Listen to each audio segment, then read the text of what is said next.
So welcome back to our broker wellbeing videos, and I'm here with Chris Moon, our inspirational speaker, talking about a topic that can be difficult, which is how do you go about actually opening up? How confident or otherwise do you feel about going about opening up to how you're feeling? Perhaps encouragingly, one of the results from our survey said that 69% of the brokers that we spoke to felt that their organisations were now more supportive of the overall issue of well-being.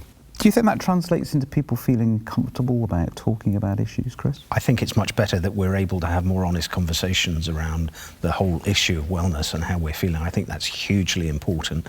And I also think there's a big responsibility for leaders and people in positions of authority who can influence, because all the work I've done on leadership convinces me that being a great leader is also about being a great listener. But it's not just about being a great listener, it's about making people feel that they are listened to and valued.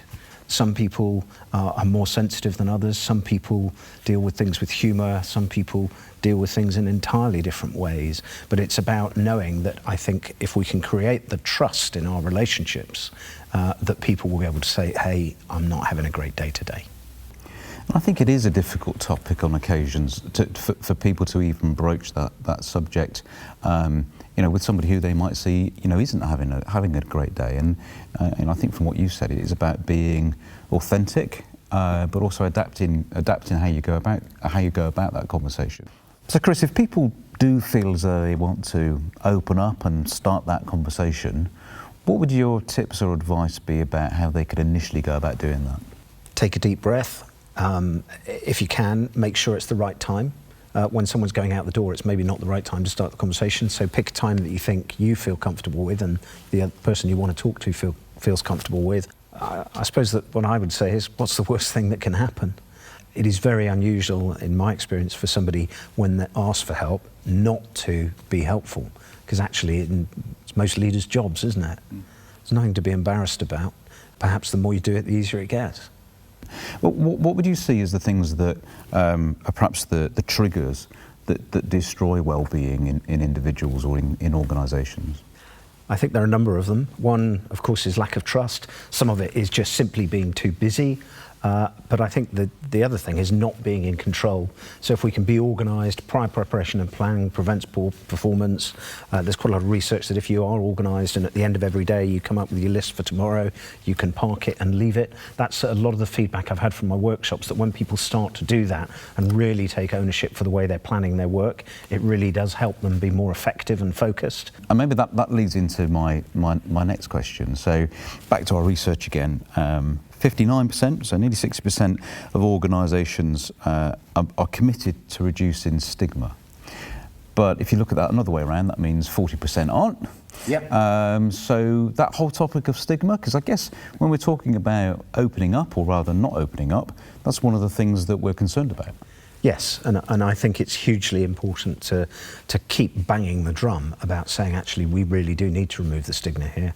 And there's, of course, I've noticed some massive changes in attitudes towards the disabled in the last 20 years.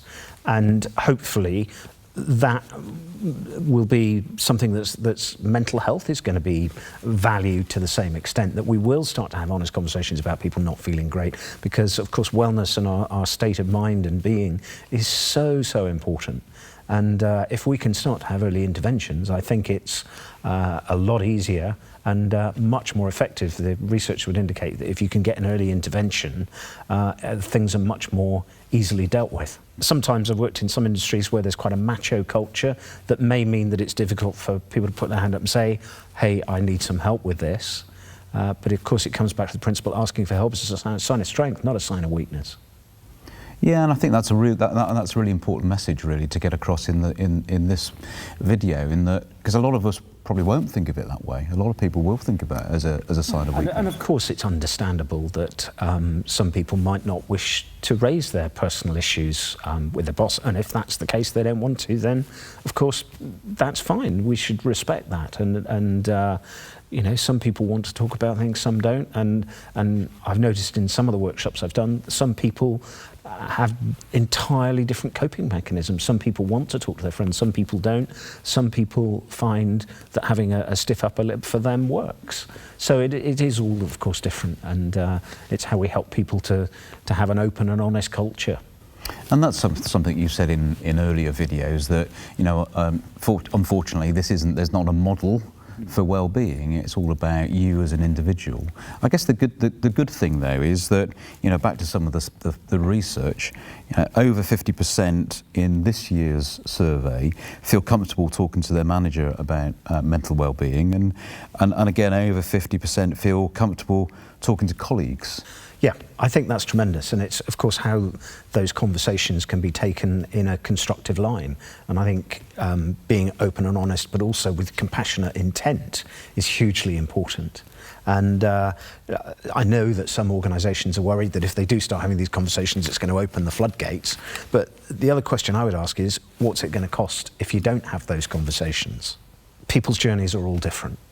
And sometimes the things that help people are really quite small things. And it's about getting people to learn how to help themselves, to make them the hero of their own story. It's a great line, that, you know, hero of your own story, and framing what you do in that way and thinking about, you know, that as an outcome. It's great to hear your views on stigma, and I think that links really well to the BIBA 2019 manifesto, and also the BIBA session on well-being in 2019 as well.